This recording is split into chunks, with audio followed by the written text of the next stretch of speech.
اعوذ باللہ من الشیطان الرجیم بسم اللہ الرحمن الرحیم اللہم صلی علی سیدنا و مولانا محمد وعلی آل سیدنا و مولانا محمد وبارک وسلم وصلوا علیہ رب اشرح لی صدری ویسر لی امری واحلل عقدۃ من لسانی یفقہوا قولی۔ السلام علیکم ورحمۃ اللہ وبرکاتہ۔ آپ دیکھ رہے ہیں پروگرام میری پہچان، اور جناب میری پہچان، اسلام میری پہچان، ایمان میری پہچان، اور ہمارے ایمان کا جو منطقی تقاضا ہے وہ کیا ہے؟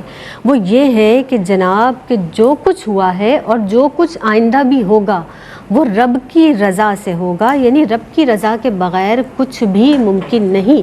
ہمارا یہ ایمان ہے کہ یہاں پر پتا بھی نہیں ہل سکتا اگر اللہ کا اذن نہ ہو، اذن رب نہ ہو، یعنی اذن رب کے بغیر کچھ بھی ممکن نہیں۔ ہم جناب اپنے اعمال و افعال اور واقعات کے حوالے سے اپنی جو ہے وہ رائے ظاہر کر دیتے ہیں اور اپنے خود کو متاثر بھی کر لیتے ہیں، ہم متاثر ہو جاتے ہیں واقعات کے حوالے سے، لیکن اس کے پس پشت کیا ارادہ خداوندی ہے، کیا اذن رب ہے، کیا مشیت الہی ہے، وہ ہمیں نہیں معلوم، وہ ہم نہیں جانتے، وہ پروردگار عالم جانتا ہے۔ تو رب کی رضا آج کا ہمارا عنوان ہے، اور جب ہم نہیں جانتے اور کوئی واقعہ ایسا رونما ہو جاتا ہے تو پھر ہم کیا کرتے ہیں؟ ہم شکوہ کرتے ہیں، شکایت کرتے ہیں، ناشکری کرتے ہیں، اس رب کی نعمتوں کی ناشکری کرتے ہیں، نا امید ہو جاتے ہیں، ہم مایوس بھی بہت جلدی ہو جاتے ہیں۔ تو ہمیں راضی برضا ہونا ہے، راضی برضائے رب ہونا ہے، کہ رب کی رضا میں راضی ہونا ہے کہ وہ ہمارا رب ہے، وہ بہتر جانتا ہے۔ تو جناب کیسے راضی برضا ہونا ہے، اب اس پر بات کریں گے، اور ہمارے ساتھ جو مہمان شخصیات ہیں وہ ہمیں اس تعلق سے گائیڈ کریں گی، ہماری رہنمائی کریں گی۔ آج کی بزم میں بھی جو مہمان شخصیات رونق افروز ہیں، بہت ہی ماشاءاللہ علمی قداور شخصیات ہیں، ایک بہت بڑی جو طویل زندگی ہے انہوں نے درس و تدریس میں گزاری ہے، استاد کے منصب پہ فائز رہی ہیں۔ ہمارے ساتھ ڈاکٹر پروفیسر ناہید ابرار صاحبہ موجود ہیں، سلام پیش کرتے ہیں، ویلکم کرتے ہیں۔ السلام علیکم ورحمۃ اللہ وبرکاتہ۔ وعلیکم السلام زینب، آپ خوش آمدید کہتے ہیں میری پہچان میں۔ شکریہ بہت زینب۔ ان کے ساتھ اگلی نشست پر جو شخصیت رونق افروز ہے، ماشاءاللہ بہت تیزی سے آگے بڑھ رہی ہیں، اپنے علم کی بنیاد پر بہت اسٹڈی بھی کرتی ہیں، اور یہ جو ان کا مطالعہ ہے یہ ان کی گفتگو میں نظر بھی آتا ہے۔ زرمینہ ناصر خاکوی صاحبہ ہمارے ساتھ موجود ہے، ویلکم کرتے ہیں۔ السلام علیکم وعلیکم اللہ السلام وبرکاتہ۔ ورحمۃ اللہ۔ ویلکم، آپ کو خوش آمدید کہتے ہیں زرمینہ میری پہچان میں۔ شکریہ۔ آپ وہ بہت ہی خوبصورت جو موضوع ہے رب کی رضا، کیونکہ جب بندہ راضی برضا ہو جائے تو پھر کیا کہنے ہیں، یعنی ہر کام میں اس کی رضا شامل ہو، اور ہمیں یہ یقین ہو جائے کہ بس جو کچھ بھی ہمارے ساتھ ہو رہا ہے وہ اللہ کی اسی میں رضا ہے، یہی مشیت الہی ہے۔ ارشاد فرما دیجئے کہ شکوہ اور ناشکری کرنا چونکہ اللہ کو پسند نہیں ہے، اللہ ناپسند فرماتا ہے، اس تعلق سے کیا فرمائیں گی؟ اعوذ باللہ من الشیطان الرجیم، بسم اللہ الرحمن الرحیم۔ سورہ ابراہیم میں اللہ تعالیٰ ارشاد فرماتا ہے کہ اگر تم ہماری نعمتوں کا شمار کرنا چاہو تو ہرگز نہ کر سکو گے۔ دیکھیے زینب صاحبہ، اللہ نے انسان کو بے شمار نعمتیں عطا فرمائی، ہماری تو سانس بھی ہمارے اختیار میں نہیں ہے، ہم سانس بھی اللہ کے حکم سے لیتے ہیں۔ تو بندوں کا فرض ہے کہ وہ اللہ کی نعمتوں پر شکر ادا کریں، ناشکری نہ کریں، اس لیے کہ زینب صاحبہ شکر جو ہے وہ شکوے سے بہتر ہے۔ امام حسن بصری رحمۃ اللہ علیہ فرماتے ہیں کہ اللہ تعالیٰ اپنی رحمت سے جسے چاہے بے شمار نعمتیں عطا فرماتا ہے، مگر جب وہ ناشکری کرتا ہے تو نعمتوں کو عذاب میں بدل دیتا ہے۔ قرآن پاک میں اللہ تعالیٰ ارشاد فرماتا ہے کہ میرا شکر ادا کرو گے تو اور زیادہ عطا کروں گا، اور ناشکری کی تو بے شک میرا عذاب بڑا سخت ہے۔ قرآن پاک میں اللہ تعالیٰ ارشاد فرماتا ہے کہ بے شک انسان اپنے رب کا بڑا ناشکرا ہے۔ قرآن پاک میں اللہ تعالیٰ ارشاد فرماتا ہے کہ اللہ کی نعمتوں پر ناشکری میں مشغول رہنا باعث ہلاکت ہے۔ قرآن پاک میں اللہ تعالیٰ ارشاد فرماتا ہے کہ اللہ کی نعمتوں پر ناشکری کرنا باعث عذاب ہے۔ نبی کریم صلی اللہ علیہ وآلہ وسلم ارشاد فرمایا کہ جب انسان کو بہت نعمتیں عطا ہوں اور وہ شکر ادا کرنے کے بجائے ناشکری کرے تو اللہ تعالیٰ اس پر عذاب نازل فرماتا ہے اور جہنم کا ایک دروازہ کھول دیتا ہے۔ نبی کریم صلی اللہ علیہ وآلہ وسلم نے ارشاد فرمایا کہ جو چھوٹی نعمتوں پر شکر ادا نہیں کرتا